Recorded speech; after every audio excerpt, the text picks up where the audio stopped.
kooxda argagixisada ee Al-Shabaab waxay duulaan gaadmaha ku soo qaaday dawlad-deegaanka Soomaalida. Intaa kadib, ciidamada xoogga gaarka ee dawlad-deegaanka Soomaalida ayaa u dhigay wacdaro aysan filaynin.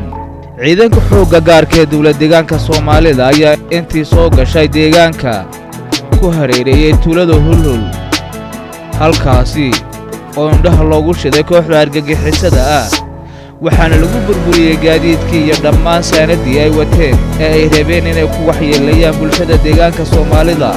Shacabka deegaanka Soomaalida ee dhammaan 93 degmo ee dawlad-deegaanka Soomaalida ayaa ciidankooda u muujiyay garab istaag taariikhda galay, taas oo sababtay in muddo gaaban lagu soo afjaro kooxda argagixisada ah.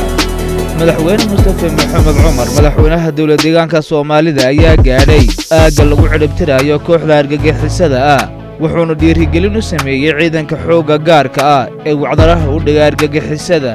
warmurtiyeed ka soo baxay golaha amniga ee dawlad-deegaanka Soomaalida ayaa u dhignaa sida tan: waxaa la soo afjaray kooxda argagixisada ee Al-Shabaab oo 4 maalmood ka hor duulaan ku soo qaaday aagga Aato ee soo gashay gobolka Afdheer, kadib markii ciidamada xoogga gaarka ee dawlad-deegaanka Soomaalidu ay ku hareereeyeen aagga Hulhul, waxaana la laayay dhammaanba argagixisadii nafla caariga ahayd.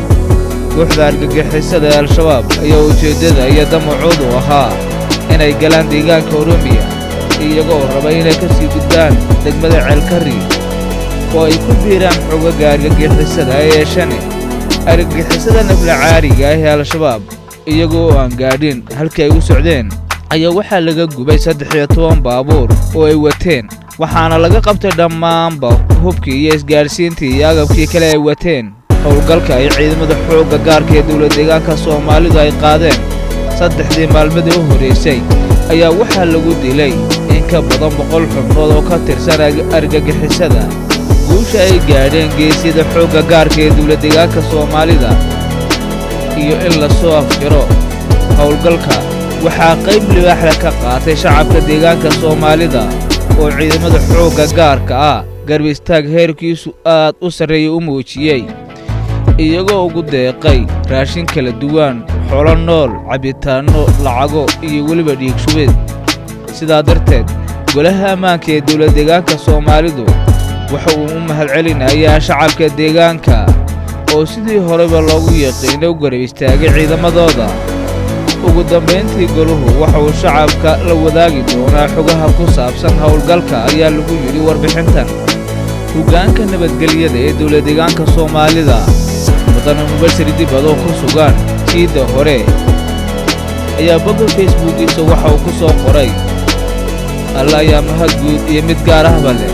dawlad-deegaanka Soomaalida, laamaha amniga, ciidamada xoogga gaarka ah iyo ciidamada kale ee dawlad-deegaanka Soomaalida ayaa maanta soo afjaray wejigii iyo howlgalkii koowaad ee la dagaalanka Al-Shabaab ee ku wajahnaa Ceelkari, xilligan oo ay tahay xilligii ku habboonaa in bulshada lala wadaago xogta.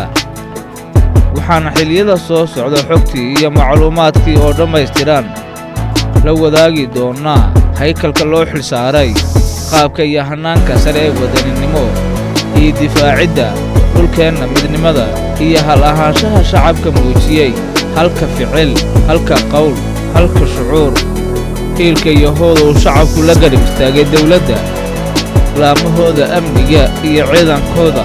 waa wax aan hore loo arag, halbeegga muujinaya jiritaankeenna iyo kabasho ummadeed. alla ayaa mahadda koowaad iyo mid walbaba leh. hadafkeennu waa deegaanka oo nabad xasiloon ah iyo shacabka oo badhaadha. insha Allah hawshu way soconaysaa, ayuu soo qoray hoggaanka nabadgelyada ee dawlad-deegaanka Soomaalida oo ku sugan aagga hore ee lagu soo afjarayo xoogagga argagixisada ah ee Al-Shabaab.